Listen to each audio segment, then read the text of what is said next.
Salut, si vous avez vu la dernière vidéo, vous savez que je pars au Japon dans quelques heures, enfin dans 2 jours. Du coup, je suis en train de faire mes bagages. Je me suis dit que ce serait intéressant, comme la dernière fois, de partager avec vous ce que j'emporte et comment je me débrouille pour tout faire rentrer. C'est parti.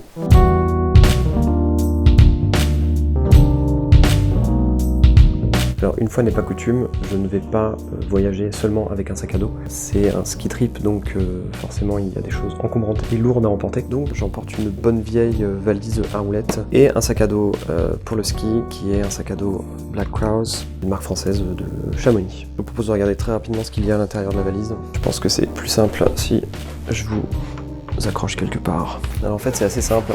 Si vous partez faire du ski au Japon ou dans des endroits où il y a des hors-pistes fascinants, il va falloir que vous ameniez tout un tas de matériel comme une pelle, une sonde et ce qu'on appelle un Narva, enfin c'est une marque, qui est un émetteur-récepteur qui permet de retrouver vos amis quand ils sont sous une avalanche. On a aussi les chaussures de ski, puisque si vous faites du ski, vous savez que ça met du temps à se faire des chaussures. C'est quelque chose qu'il faut pratiquer, qu'il faut skier beaucoup avant qu'elles se fassent à votre pied. Donc si vous faites du ski de manière assez intense pendant 15 jours à l'étranger et que vous louez des chaussures à chaque fois, ça peut devenir assez douloureux et assez compliqué. Ici on a un énorme packing cube, la taille L chez Muji, dans lequel on va retrouver toutes les affaires de ski, le blouson, le pantalon, les chaussettes, les sous-vêtements, la couche intermédiaire, etc., etc. Ici j'ai un petit gadget très sympa dont je vous parlerai tout à l'heure. Le drone, il part en soute dans un hard case, parce que j'ai pas forcément la place dans mon sac à dos. Et de l'autre côté, on va avoir un casque Narva de marque Orthovox, qui est donc là, qui est cet appareil émetteur-récepteur. Le masque, une petite housse, quelques accessoires. Donc vous voyez, c'est vraiment pas très rempli, parce que je compte quand même ramener des choses au pays, comme on dit. La sangle de poitrine pour attacher la GoPro. Là, j'ai le packing cube avec tous mes sous-vêtements et tous mes t-shirts, donc pour 15 jours. Donc ma règle, c'est toujours la même, c'est que je mets pour 6 jours et je fais une lessive au milieu. Voilà pour le sac qui va en soute. Et voilà pour le sac à dos. Donc, il s'appelle le Dorsa 27 de chez Black Crowes. Ils ont 2 sacs.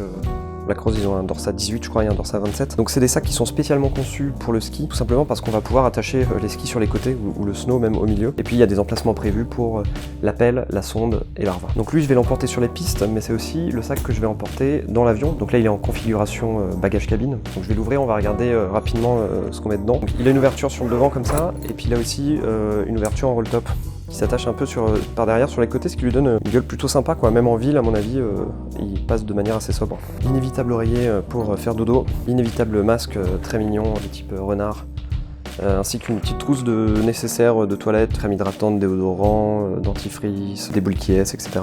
On a ce petit gadget dont je vous parlais tout à l'heure, qui est un gadget qui est fait par Mojix. Je crois que c'est une boîte qui est à Hong Kong. Et en fait, le Mojix, ça remplace votre adaptateur international, universel, et aussi la multiprise. C'est-à-dire que cette chose-là, là, c'est une rallonge. Au milieu, on a l'adaptateur, si j'arrive à le sortir. Et en fait, je vais venir brancher ma rallonge sur mon adaptateur universel. Je vais avoir du français, je vais avoir de l'anglais, je vais avoir le japonais. Et en fait, sur la partie Donuts, ça s'appelle le Donuts, on va avoir des prises universelles. Donc on dirait pas comme ça, mais ça c'est de l'USB.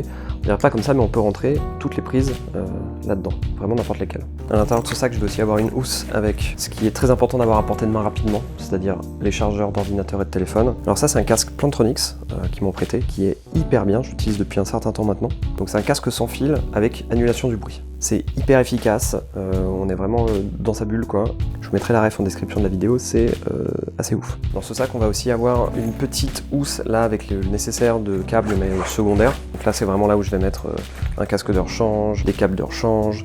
Ça, c'est une petite clé USB assez pratique. USB et micro USB d'un côté, USB-C de l'autre, micro SD ici, SD ici. Donc cette petite clé universelle me permet par exemple de transférer des photos sur n'importe quel ordinateur, mais aussi sur mon smartphone. C'est-à-dire que si je mets ma carte SD là-dedans et mon USB-C dans mon smartphone, je peux transférer des photos en RAW, ce que ne permet pas par exemple le logiciel Sony, si vous utilisez une caméra Sony. Je vais avoir des piles, je vais avoir, ça c'est un casque pour mon papa, un casque anti-bruit pour lui prêter dans l'avion, une souris, des cartes de visite, parce que quand même on va au Japon, donc on amène des cartes de visite normales. Et c'est là-dedans aussi que je mets mon disque dur. Vous êtes un habitué de la chaîne, vous savez que j'avais un autre étui, qui est plutôt rigide. Justement, je l'ai troqué parce que celui-là est beaucoup plus plat, et le fait qu'il soit souple, moins il y a de choses dedans, moins il prend de place, alors que l'autre prenait de la place par défaut en fait. Ensuite, pour l'appareil photo, j'ai prévu une petite housse de transport qui est indépendante en fait, qui ne fait pas partie d'un sac, qui n'a pas forcément une bretelle ou de choses comme ça, parce qu'en fait, vu qu'on va être sur les pistes la plupart du temps, je voulais quelque chose qui puisse absorber les chocs de l'appareil photo, qui puisse rentrer dans un sac, mais quelque chose que je puisse accrocher à ma poitrine par exemple.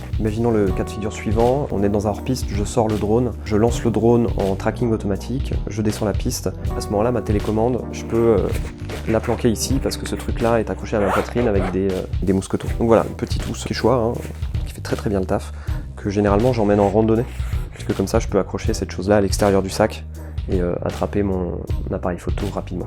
On a aussi une petite poche ici, dans laquelle j'ai mis une batterie, des petits snacks, des lunettes de soleil. Et dans la poche qui est normalement réservée à la pelle, cette poche-là, j'ai mis une housse d'ordinateur avec mon ordinateur dedans. Ah oui, j'oubliais, une dernière housse qui me permet de mettre toutes les batteries que je peux pas mettre en soute. Vous savez, une batterie de drone, vous n'avez pas le droit normalement de le mettre en soute. Il faut que vous la détachiez de votre drone et que vous la mettiez dans votre sac cabine. Donc j'ai un étui pour ça, où j'ai les batteries de drone, les batteries d'appareil photo et la manette aussi du drone. Voilà pour les bagages. En termes de matériel photo et vidéo, j'emporte beaucoup moins de choses que la dernière fois. J'emporte juste mon Sony A6500 qui est en train de filmer ici, avec un objectif principal qui est le 18-105 et un objectif secondaire, un fixe en 35 mm. Et pour le son, j'ai mon fidèle Tamrac DR05 qui est là dans ma poche et que j'utiliserai soit indépendamment pour prendre du son, réussir peut-être enfin à vous faire des audio trips, ou alors tout simplement monter sur la caméra comme un micro externe. À part ça, j'emmène une GoPro et un drone. Et puis voilà, donc voilà pour cette petite vidéo What's in my bag, hein, c'est un peu comme ça que ça s'appelle chez les Américains je crois. Mais comment faire ses bagages quand on part en ski trip au Japon? L'idée c'est de ne pas s'encombrer et d'être assez libre de ses mouvements, surtout si on est un petit peu en itinérant. Si vous voulez suivre le voyage, suivez-moi sur Instagram, je pense que c'est là que je posterai la majorité de mes contenus. Et puis on se reverra sur YouTube très prochainement. Bye!